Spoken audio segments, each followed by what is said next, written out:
Today I'm going to talk about religion and the difference between what I call love-based Christianity and fear-based Christianity. So I consider myself a love-based Christian. So I think there's a lot of things in Christianity that can be really harmful.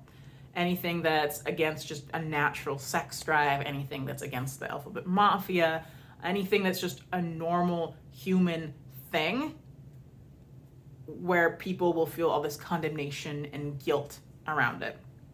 So I go off of the commandment, the Mark 12:30-31 of love the Lord your God with all your heart and with all your soul and with all your mind and with all your strength, and love your neighbor as you love yourself. There's no commandment greater than these. So it's all about love. Because I believe God is love. And in appreciation of that, I want to try to love other people to the best of my ability. Because they're all his kids. And I feel like they deserve it. I'm going to do a quick caveat on this, is that if somebody's really toxic, I think you can still love them, but you can set boundaries or kind of love them from a distance. You don't have to let somebody just be a sack of dicks to you. You can still love them, just don't let anyone mistreat you. And then there is the fear-based Christianity. And so I consider that to basically be everything you do, it's not based off of love, it's based off of a fear of going to hell. So you love God and you do certain commandments that you pick out of the Bible to avoid going there.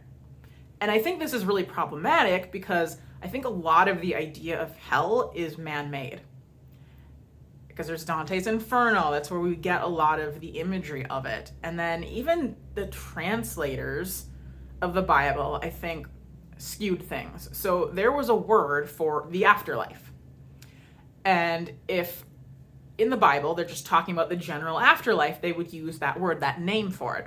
But if they were talking about the afterlife, but it had something to do with maybe a sinner, dying or whatever, they would take that same word and translate it to hell.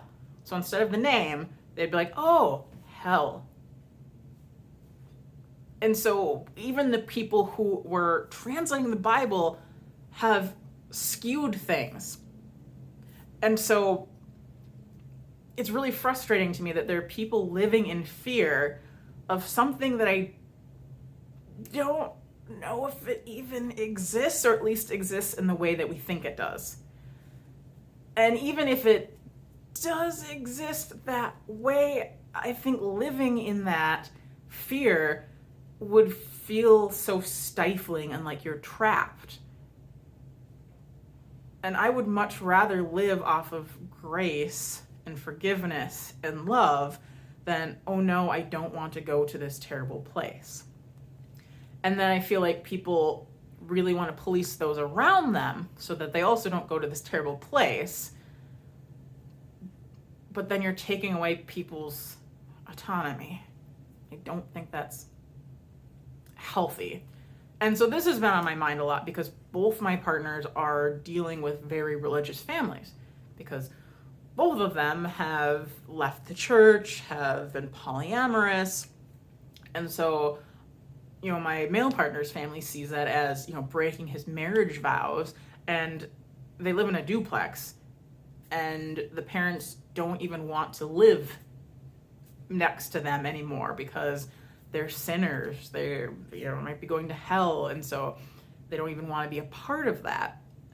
As if the sin it's like a cancer and it's gonna glom onto them or something. It's like they did their duty by saying don't do that, and then because they're still doing it, it's like, okay, well, bye. Like, I get if my partners were toxic people, if they were dangerous, if they were just bad, like, I get wanting that space. But they're happy, they're healthy, they communicate well, they enjoy life, they're not hurting anyone. And yet they're being treated as if they are pariahs, if they are just these lepers that they're going to infect other people. And that frustrates me because I feel like the big thing, like I said, about Christianity is love, but also grace and acceptance and not casting the first stone. Because that's another thing that really bothers me, is because everyone sins, but people seem to like to look for something that they're not doing. Or maybe they are doing it, but they're just hiding it. And so they're casting the first stone, and you're not supposed to do that either. It's God's job to judge. And so when people are doing that, that's also technically a sin. So it's just something I feel fiery about and frustrated about, because it's like a thing that's hurting families, hurting family members. Because if you've made someone, you've birthed them onto the planet, you spend, a couple decades raising them, and then you just turn your back on them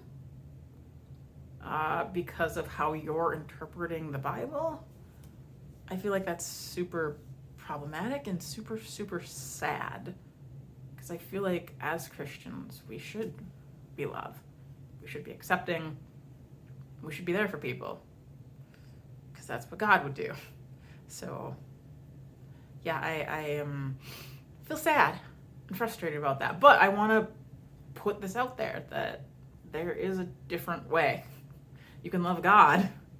You can believe in him. You can believe in his son. And you can still love people. And you can realize that, even if you think the Bible came straight from God, that people have had their grubby human hands all over it for a very long time. And we're not perfect. So, yeah, I believe take the love. Anything that is harmful, anything that is cruel, just yeet it out the window. Just defenestrate it. Just throw an odd out, because I don't think that's actually God.